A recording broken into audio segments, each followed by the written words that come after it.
नमस्कार, आपण पाहताय जनप्रवास लाईव्ह आणि मी जयश्री शेलार। पाहुयात जिल्ह्यातील बातम्यांचा सुपरफास्ट आढावा। एसटी कॉलनी सारख्या गजबजलेल्या वस्तीमध्ये सोमवारी दुपारच्या वेळेस एकूण 5 फ्लॅट फोडून 17 तोळ्याचे दागिने आणि पाऊण लाखाची रोकड लंपास केल्याची घटना घडलेली आहे। विश्रामबाग पोलीस ठाण्यात रात्री उशिरापर्यंत गुन्हा दाखल करण्याचं काम सुरू होतं। याबाबत अधिक माहिती अशी की सोमवारी दुपारच्या वेळेस अज्ञात चोरट्यांनी चैतन्य कृपा अपार्टमेंट आणि कलावती अपार्टमेंटला आपले लक्ष बनवत दोन्ही अपार्टमेंटमधील एकूण 5 फ्लॅट फोडलेत। 4 फ्लॅटमधून त्यांच्या हाती चांगलंच घबाड लागलंय, मात्र एका फ्लॅटमध्ये त्यांच्या हाती काहीच लागलं नाही। चोरट्यांनी प्रसाद दातार यांच्या कलावती अपार्टमेंटमधील फ्लॅट फोडून तेथून 10,000 रुपये रोख, 1.5 तोळ्यांचं मंगळसूत्र, कर्णफुलाणी असा ऐवज लंपास केला। या ठिकाणी आपला हात साफ केल्यानंतर चोरट्यांनी आपला मोर्चा मकरंद कुलकर्णी यांच्या फ्लॅटकडे वळवला। फ्लॅटमध्ये प्रवेश करून त्यांनी चांदीचा गणपती, 3 तोळे सोन्याच्या 3 अंगठ्या, 3 तोळ्यांची कर्णफुलं आणि 25,000 रुपये रोख असा जवळपास 1.25 लाखांच्या ऐवजवर डल्ला मारलाय। येथील काम झाल्यानंतर चोरट्यांनी आपला मोर्चा तेथूनच काही अंतरावर असणाऱ्या चैतन्य कृपा अपार्टमेंटकडे वळवलाय। त्यांनी सर्वप्रथम दत्ता पवार यांच्या फ्लॅटला आपलं लक्ष बनवलंय। पवार यांचा फ्लॅट पडून चोरट्यांनी तेथून 3.5 तोळ्याचं गंठण लांबवलंय। यानंतर चोरटे सतीश ठोंके यांच्या फ्लॅटकडे वळलेत।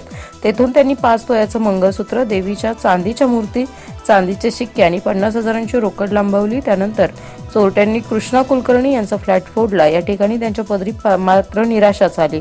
तेथे त्यांच्या हाताला काहीच लागलेलं नाही। चोरट्यांनी एकाच दिवसात एकाच परिसरातील 5 फ्लॅट फोडल्यानं एसटी कॉलनी परिसरात मोठं भीतीचं वातावरण निर्माण झालंय।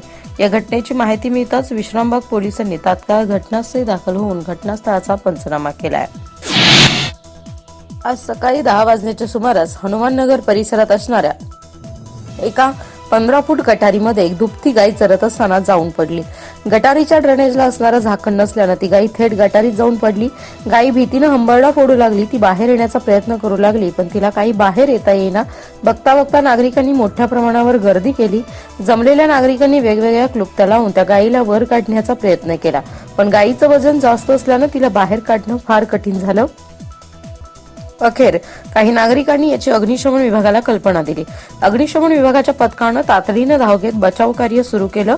अग्निशमनच्या जवानांनी शिडीच्या साहाय्यानं खोल गटारीमध्ये उतरून गायीला रस्सीनं बांधून रस्सीनं खेचून बाहेर काढण्याचा आटोकाट प्रयत्न केला, पण तो निष्फळ ठरला।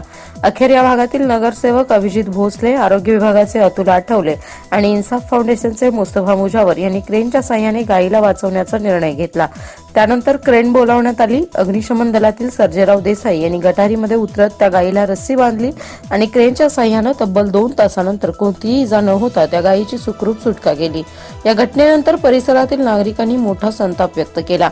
महानगरपालिका आरोग्य विभागाच्या गलथान कारभाराचा फटका आज एका मुक्या प्राण्याला बसला। शहरात अशा अनेक गटारी आहेत, मॅनहोल आहेत की ज्यांना झाकणच नाही।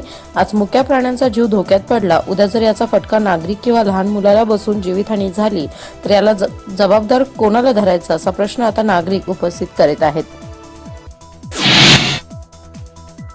जगाचा पोशिंदा समजल्या जाणाऱ्या 60 वर्षावरील शेतकऱ्यांना दरमहा 5,000 रुपये पेन्शन लागू करावी आणि संजय गांधी श्रावणबाळ निराधार योजनेच्या लाभार्थ्यांचा पेन्शनमध्ये 2,000 रुपयांची भरीव वाढ करावी यासह आदी मागण्यांसाठी महाराष्ट्र प्रदेश जनता दलाच्या वतीनं एकाच दिवशी राज्यव्यापी रास्ता रोको आंदोलन केलं गेलं।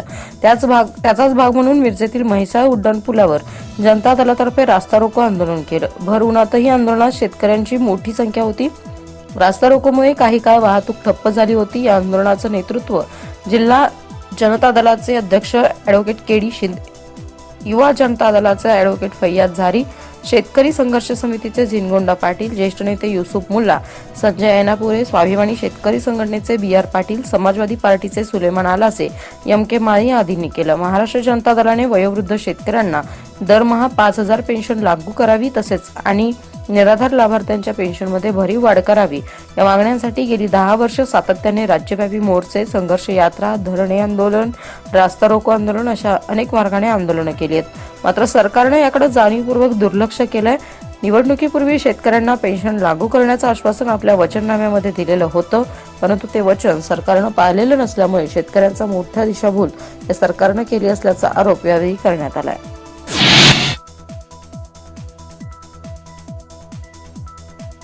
महाराष्ट्र राज्य मराठी पत्रकार संघाच्या वतीने सांस्कृतिक क्षेत्रामधील सेलिब्रिटी बॉडीगार्ड हा पुरस्कार देऊन लोकप्रिय अभिनेता सलमान खानचा बॉडीगार्ड शेरायाचा सन्मान आज सांगली मिरज रोडवरील अंबाबाई तालीम शिक्षण संस्थेच्या संजय भोकरे ग्रुप इन्स्टिट्यूटमध्ये करण्यात आला.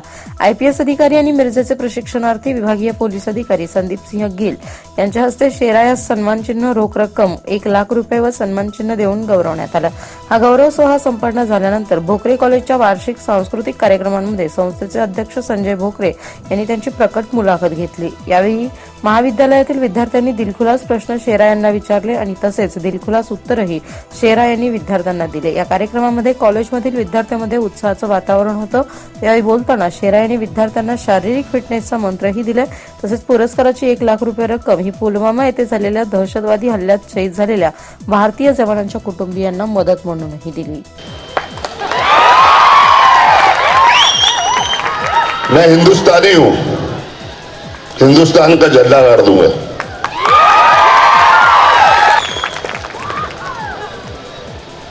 Hello sir. हाँ, दूसरी बात एक और मैं बोलना चाहता हूं.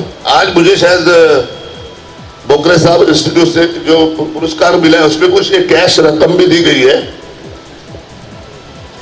ये कैश रकम में जो सिपाही लोग हमारे शहीद हो गए उनके जो उसमें भेंट करना चाहता हूँ आपको. सांगली जिल्ह्यातील विश्वास, निनाई देवी आणि दत्त इंडिया सांगली या कारखान्यांनी एकरकमी एफआरपी दिली. मात्र अन्य 7 साखर कारखान्यांनी एकरकमी एफआरपी दिलेली नसून त्यामध्ये मोडतोड करण्यात आली आहे. एकरकमी एफआरपी न देणाऱ्या कारखान्यांवर कारवाई करण्यात यावी अशी मागणी स्वाभिमानी शेतकरी संघटनेच्या वतीनं जिल्हाधिकाऱ्यांकडे करण्यात आली आहे. स्वाभिमानी शेतकरी संघटनेचे जिल्हाध्यक्ष महेश खराडे, संदीप राजोबा यांच्या शिष्टमंडळानं निवासी उपजिल्हाधिकारी डॉक्टर विजय देशमुख यांना निवेदन दिलंय. जिल्ह्यातील साखर कारखान्यांचा गाळप हंगाम सुरू होऊन 4 महिन्यांचा कालावधी पूर्ण झालाय, परंतु कारखान्यांकडून एफआरपी देण्यास टाळाटाळ केली जात असल्याचं स्पष्ट झालंय. एफआरपी न दिलेल्या साखर कारखान्यांवर जप्तीची कारवाई करून शेतकऱ्यांची बिलं द्या अशी मागणी वारंवार केलेली आहे. साखर कारखान्यांकडे एफआरपी देण्यासंदर्भात मागणी करूनही मोडतोड करून एफआरपी देण्यात आलेली नाही.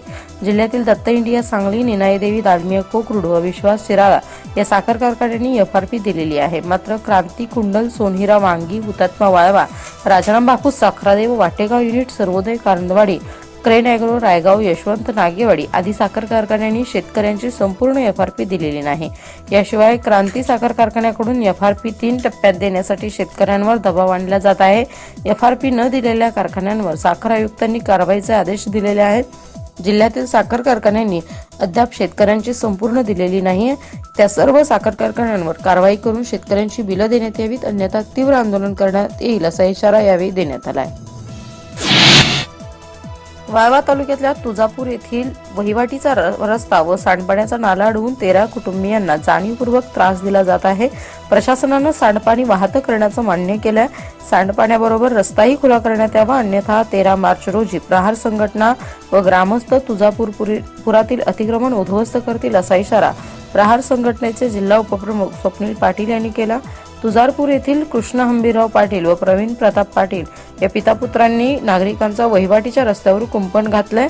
त्यामुळे गावातील 13 कुटुंबांना ये-जा करण्यासाठी मार्ग नसून जगणं मुश्किल झालंय. रस्त्याबरोबर सांडपाण्याचा नाला अडवण्यानं दुर्गंधीयुक्त पाणी साचून आरोग्यास धोकादायक स्थिती झाली आहे.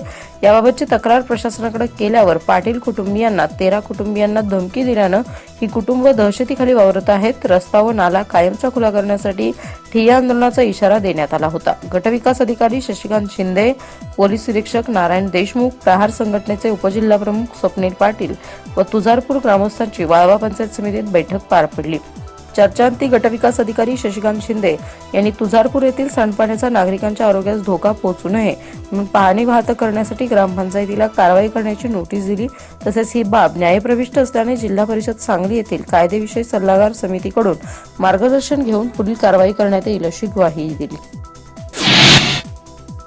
भाजप केवळ निवडणुकीत मोठ्या आश्वासनांची घोषणा करतं, मात्र प्रत्यक्षात विकास कामं दिसत नाहीत. स्मार्ट सिटी योजनांसारख्या अनेक वल्गणा केल्या, ही केवळ सरकारची जुमलेबाजीच होती असा आरोप राष्ट्रवादी अर्बन सेलच्या अध्यक्ष खासदार वंदना चव्हाण यांनी केलाय. सांगली येथे महापालिका, नगरपालिका, नगरपंचायतीच्या पदाधिकारी व नगरसेवकांशी शहरी प्रश्नांवर चर्चा करण्यासाठी सुसंवाद सभा झाली. यावेळी त्या बोलत होत्या. बैठकीला सेलचे सचिव तथा राष्ट्रवादीचे प्रदेश उपाध्यक्ष सुरेश पाटील, शहर जिल्हाध्यक्ष संजय बजाज, अरुणअण्णा लाड, बाळासाहेब पाटील, हनुमान देशमुख, ताजुद्दीन तांबोदे आदी उपस्थित होते. यावेळी बोलताना खासदार चव्हाण पुढे म्हणाल्या, स्मार्ट सिटी ही योजना संपूर्ण शहराच्या विकासाची नव्हे तर शहराच्या एका ठराविक भागाचा विकास करणारी आहे. या योजनेत संपूर्ण शहराचा समतोल विकास न होता विकास थांबतो हे पुणे, पिंपरी चिंचवड येथे अनुभवल्याचं दिसले आहे. ही योजना म्हणजे एक निवडणुकीतील जुमलाच आहे असा आरोप त्यांनी केला. आगामी काळात शहरी लोकसंख्या आणखी वाढणार आहे, त्यामुळे शहरी भागातील जनतेच्या प्रश्नांकडे लक्ष देणं आवश्यक आहे. शेतकऱ्यांबरोबरच शहरी भागातील प्रश्नांवर आवाज उठवला पाहिजे. शहरी भागात आयुक्त व प्रशासन काम करीत नसेल तर आंदोलन उभं करणं गरजेचं आहे. लोकांच्या प्रश्नांवर सतत आवाज उठवला पाहिजे असं मतही त्यांनी यावेळी व्यक्त केलं. प्रधानमंत्री किसान सन्मान योजनेतून शेतकऱ्यांच्या बँक खात्यावर 2,000 रुपये जमा करण्यात आल्याचा गाजावाजा करण्यात आला असला तर जिल्ह्यातील बळीराजा योजनेच्या लाभापासून दुसऱ्या दिवशीही वंचित राहिलाय. जिल्हा मध्यवर्ती बँकेकडे सर्वाधिक खातेदार आहेत, मात्र रक्कम जमा झाली नसल्यानं शेतकऱ्यांच्या पदरी निराशा आली आहे. राष्ट्रीयकृत बँकातील अपवादात्मक शेतकऱ्यांच्या खात्यावर रक्कम जमा झाली आहे. प्रधानमंत्री किसान शेतकरी सन्मान योजनेचा जिल्ह्यातील अल्प आणि अत्यल्प भूधारक शेतकऱ्यांना वार्षिक 6,000 रुपये देण्याचा निर्णय झालाय. योजनेतून 2 हेक्टर जमीन असणाऱ्या शेतकऱ्याला मिळणारी मदत थेट त्याच्या खात्यात 3 टप्प्यात जमा केली जाणार आहे. रविवारपासून 2,000 रुपयांचा पहिला हप्ता संबंधित शेतकऱ्यांच्या खात्यात जमा करण्यास सुरुवात झाली आहे. पंतप्रधान नरेंद्र मोदींच्या हस्ते योजनेला सुरुवात झाल्यानंतर जिल्ह्यात पालकमंत्री सुभाष देशमुख यांच्या हस्ते काही शेतकऱ्यांना योजनेचे धनादेश देण्यात आलेत. पालकमंत्र्यांनी 2 शेतकऱ्यांच्या खात्यावर रक्कम जमा झाल्याचं जाहीर केलंय. किसान योजनेचा गाजावाजा करून सुरुवात करण्यात आल्याची असली तरी जिल्हा सोमवारीही वंचित राहिलाय. शेतकऱ्यांना NBCI कडून थेट खात्यावर जमा करण्यात येणार आहेत. जिल्ह्यातील शेतकऱ्यांचे सर्वाधिक खातेदार जिल्हा मध्यवर्ती सहकारी बँकेत आहेत. राष्ट्रीयकृत बँकातील काही शेतकरी खातेदारांच्या खात्यावर 2,000 रुपये जमा झालेले होते, त्यामुळे ग्रामीण भागातील काही शेतकरी जिल्हा बँकेच्या शाखेत जाऊन विचारणा करीत आहेत. बँकेचे 4 लाखावर खातेदार आहेत, मात्र एकाही शेतकऱ्याच्या खात्यावर 2,000 रुपयांची रक्कम जमा झालेली नाही. मुक्त संचार गोठा योजना राबवणारी एकमेव सांगली जिल्हा परिषद आहे. मुक्त संचारमुळे जनावरांचं आरोग्य चांगलं राहत असून दुधाचं उत्पादन वाढलंय. शेतकऱ्यांसाठी नाविन्यपूर्ण योजना राबवण्यात सांगली जिल्हा परिषद ब्रँड अँबॅसेडर बनली असल्याचं मत उपाध्यक्ष तथा कृषी पशुसंवर्धन समितीचे सभापती सुहास बाबर यांनी व्यक्त केलंय. जिल्हा परिषदेच्या वसंतदादा पाटील सभागृहात लोकनेते राजाराम बापू पाटील आदर्श गोपालक पुरस्कारांचं वितरण उपाध्यक्ष बाबर यांच्या हस्ते करण्यात आलंय. त्यावेळी शेतकऱ्यांना त्यांनी मार्गदर्शन केलं. यावेळी मुख्य कार्यकारी अधिकारी अभिजित राऊत, अतिरिक्त मुख्य कार्यकारी अधिकारी विक्रांत वगाडे, मुख्य लेखा व वित्त अधिकारी डॉक्टर राजेंद्र गाडेकर, उपमुख्य कार्यकारी अधिकारी निलेश घुले, पशुसंवर्धन उपायुक्त डॉक्टर संजय धकाते, जिल्हा पशुसंवर्धन अधिकारी डॉक्टर विजय सावंत यांची प्रमुख उपस्थिती होती. उपाध्यक्ष बाबर म्हणाले, ग्रामीण भागाच्या अर्थव्यवस्थेची नाळ थेट कृषी व पशुसंवर्धनशी जोडली आहे. प्राचीन काळामध्ये कोणत्याही प्रकारचं चलन अस्तित्वात नव्हतं. त्यावेळी ज्यांच्याकडे पशूंची संख्या जास्त असे तो धनवान मानला जाई. त्यामुळे पशूंना पशुधन म्हटलेलं आहे. आजची परिस्थिती त्यापेक्षा वेगळी नाही. ग्रामीण भागाचा सर्वांगीण विकास साधायचा असेल तर पशुसंवर्धन व त्या संलग्न बारमाही शाश्वत उत्पन्न देणारे उद्योग व्यवसायाला पर्याय नाही. पशूंसाठी तात्काळ उपचार करता यावेत यासाठी अत्याधुनिक अँब्युलन्स घेण्यासाठी शासनाकडे पाठपुरावा करण्यात येणार असल्याचंही त्यांनी सांगितलं.